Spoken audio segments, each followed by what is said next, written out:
with an exciting new trailer dropping and a release date finally announced. It won't be long before we return to the desert world of Arrakis in Denis Villeneuve's Dune Part 2. Now, this trailer has so much crammed into it, so we thought we would jump right into breaking down what we can see, as well as point out any Easter eggs that may be buried in the sand. Now, I'm going to give a big spoiler warning for the movie, seeing as the original novel by Frank Herbert came out nearly 60 years ago, and this is the series' third live-action adaptation. So you've had plenty of time to find out what happens. It's also pretty hard to talk about what we've seen without talking about the story ahead of us. So if you're gonna stick around, you might end up learning a few things about the world of Dune. Although, we'll try not to give everything away. Okay, so the trailer opens with Paul Atreides and Chani, played by Timothée Chalamet and Zendaya, on a sand dune, with Paul describing to Chani what his homeworld was like, the ocean planet of Caladan. As a Fremen, Chani can't really imagine. Water plays a huge part in the desert people's culture, and much of their life is actually built around losing as little moisture as possible. Water is so sacred that the Fremen religion believes in a promised land that will turn Arrakis into a lush paradise. Seeing as people already believe Paul to be something of a messiah, maybe these tales of oceans of water rather than sand might be part of what drives the Fremen people to rally behind him. We then hear the voice of the one and only Florence Pugh, who is playing the role of Princess Irulan, daughter of Emperor Shaddam IV. Right away, her speaking into a recording device is a sly nod to part of her role in the original novels. See, in the world of Dune, Irulan ends up acting as something of a historian for Paul and the Atreides family, and each chapter in the original novel actually opens with a quote from the princess. It's a clever way to show respect to the source material. But that being said, the original novels don't really use Irulan for much else. So hopefully, seeing as Villeneuve has sought out a fantastic actor like Florence, it means her role will be more involved in the movie. These are the kinds of changes we can get behind, and seeing the Emperor's daughter start to learn about her father's treacherous plans could end up being some pretty compelling stuff. Now, although we don't see the Emperor himself in the trailer, it has been confirmed that he is being played by the legendary Christopher Walken.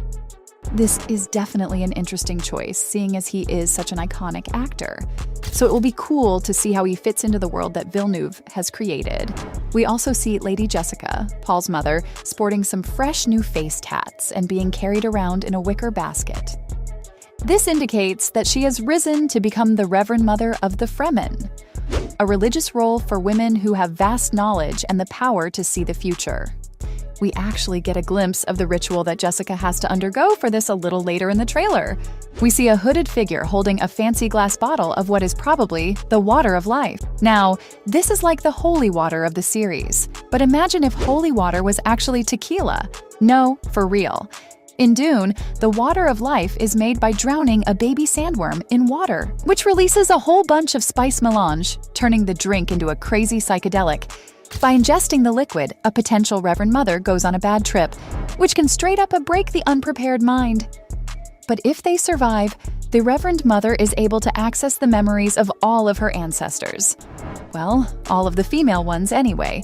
This obviously makes them super smart and gives them a limited ability to see into the future. When we see Jessica gasping for air a few moments later, it's likely that this is the process of her becoming the new Reverend Mother.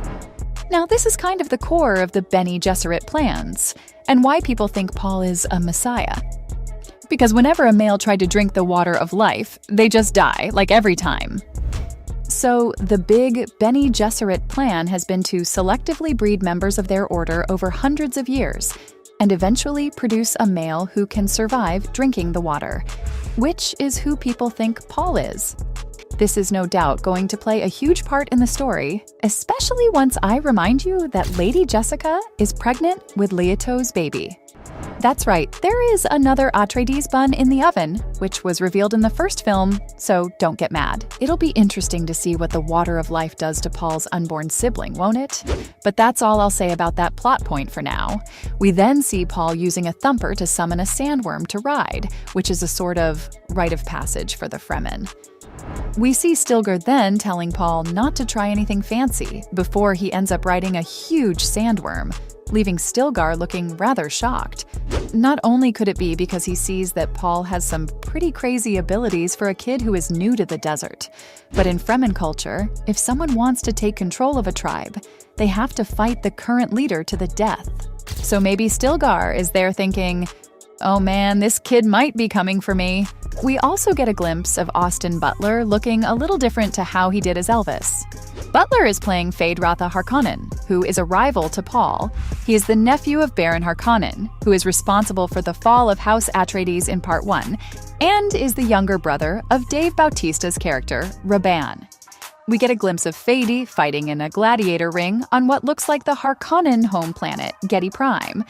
Now, there are a few theories as to why these shots are in black and white. One is that this is just how the planet looks during the daytime because it is super polluted. And the idea is that the sun, filtered through that polluted atmosphere, gives it that creepy black and white look. Another one is that we see it in black and white because Feyd is actually fighting in the dark. The idea is that the little goggles we see are maybe night vision binoculars for the spectators, and Feyd is such a skilled fighter that he has to fight in the dark for a more exciting challenge. Which honestly is kind of awesome. In these shots, we see that Feyd is fighting a shirtless man who actually resembles this minor character from Part 1, a retainer of House Atreides who was played by a man named Robert Yuen.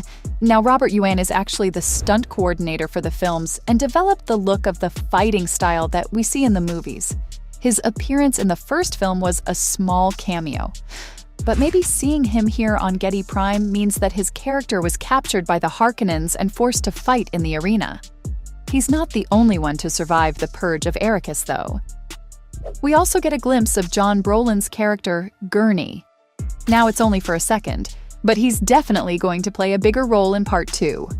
The last time we saw him, he was leading the charge against the Harkonnen forces as they attacked the city of Arrakis. But it looks like he has managed to escape and is maybe going to join forces with Paul and help him get revenge against the Harkonnens for the death of his father. This cast, guys, it's just insane. It is filled to the brim with huge stars, which is really fitting for such an epic, star-spanning saga like Dune. We also see Lea Seydoux, who is playing Margot Fenring, a Bene Gesserit like Lady Jessica.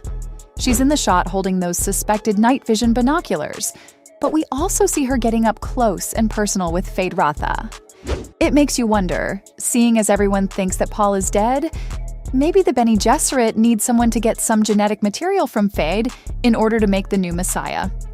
I guess you always have to have a backup plan, right? The trailer ends with Paul rallying a huge crowd of Fremen before squaring off against Feyd.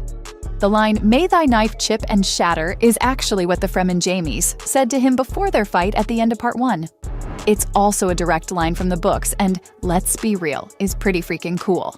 The line obviously represents Paul's assimilation into the Fremen culture, while also giving him a cool one-liner before he gets to fight Feyd.